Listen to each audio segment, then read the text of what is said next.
ദുആഇന്റെ മര്യാദകൾ നമ്മൾ പറഞ്ഞുകൊണ്ടേയിരിക്കുക. ദുആഇന്റെ അടുത്ത മര്യാദയാണ് വുളു ഉണ്ടായിരിക്കുക എന്നത്. ശുദ്ധിയോടെ ദുആ ചെയ്യുക എന്നത് ദുആഇന്റെ ഒരു മര്യാദയാണ്.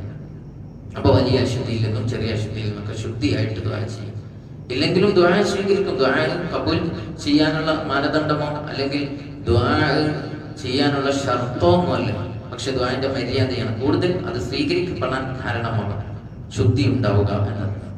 മറ്റൊന്ന് ഖിബലയിലേക്ക് മുന്നിടുക എന്നതാണ്. ഖിബലയിലേക്ക് മുന്നിട്ടിരിക്കുക, അല്ലെങ്കിൽ നിൽക്കുകയാണെങ്കിൽ നിൽക്കുക. അങ്ങനെ ദുആ ചെയ്യൽ പ്രത്യേകം അതിന്റെ അദബ് പാലിക്കുന്നതിൽ പെട്ടതാണ്.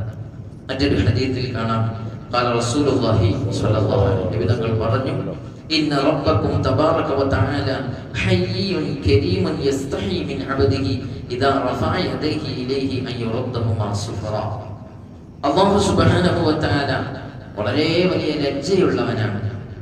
ഒരു മനുഷ്യൻ അല്ലാഹുവിലേക്ക് ഇരു കരങ്ങളും ഉയർത്തി കഴിഞ്ഞാൽ പിന്നെ അത് താഴ്ത്തുന്നതിന് മുമ്പ് അത് സീറോ ആയി ഒരു റിസൾട്ടും കൊടുക്കാതെ മടക്കുക എന്നത് അല്ലാഹുവിന് വലിയ നാണമാണ്, ലജ്ജയാണെന്ന് മുഹമ്മദ് റസൂലുള്ളാഹി സ്വല്ലല്ലാഹു അലൈഹി വസല്ലം.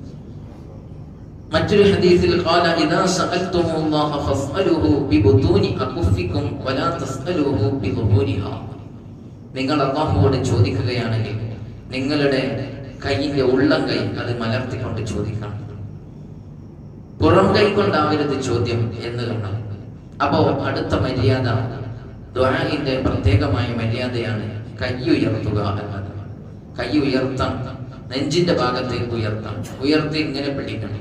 ചേർത്ത് പിടിക്കലാണ് ഏറ്റവും അഫ്ളലായ രൂപം. ചേർത്ത് ഇരു കരങ്ങളും ഇങ്ങനെ ചേർത്ത് പിടിക്കുക.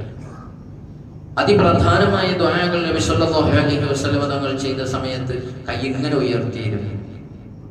ചിലര് കുനൂത്തിലുണ്ട് ഇങ്ങനെ ഉയർത്തുന്ന തലേന്റെ മുകളിലേക്ക്. അങ്ങനെ ഉയർത്തണ്ട, ഇങ്ങനെ ഉയർത്തിയാണ് ഇങ്ങനെ വെക്കാം. നേരത്തെ ഞാൻ പറഞ്ഞിരുന്നു കുനൂത്ത് ഓതുന്ന അവസരത്തിൽ എങ്ങനെയാണ് വെക്കേണ്ടത്, നമസ്കാരത്തിന്റെ കാര്യങ്ങൾ പറഞ്ഞ സമയത്ത് നമ്മൾ പറഞ്ഞു.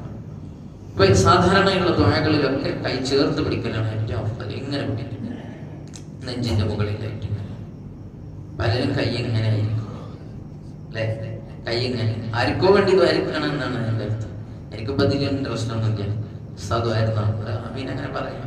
അങ്ങനെ നമുക്ക് വേണ്ടിയാണ് ഈ ദ്വാരിക്കുന്നത് എന്നൊരു ബോധം വേണം. കൈ പിടിക്കണം. അപ്പൊ ഇങ്ങനെ പിടിച്ചാൽ എന്താ പ്രശ്നം എന്നറിയാം, കുറച്ച് കഴിയുമ്പോൾ കയ്യിനൊരു വേദന ഉണ്ടാവും. അതുകൊണ്ടാണ് ഇങ്ങനെ പിടിച്ചാൽ പ്രശ്നമല്ലേ, എവിടെയെങ്കിലും ഒക്കെ ഇട്ട് കൊടുത്താൽ മതി. അങ്ങനെയല്ല പിടിക്കണം, ഇങ്ങനെ പിടിക്കണം. അത് പ്രത്യേകമായ സുന്നത്താണ്. അവർ സുന്നത്തുകളൊക്കെ പാലിച്ച് ദ്വാകൾ കൃത്യമായി ദ്വാ നടത്തുക. അല്ലാഹു നമുക്ക് തൗഫീഖ് നൽകുമാറാവട്ടെ. ഒരുപാട് കാര്യങ്ങൾ ദ്വായുമായി ബന്ധപ്പെട്ട്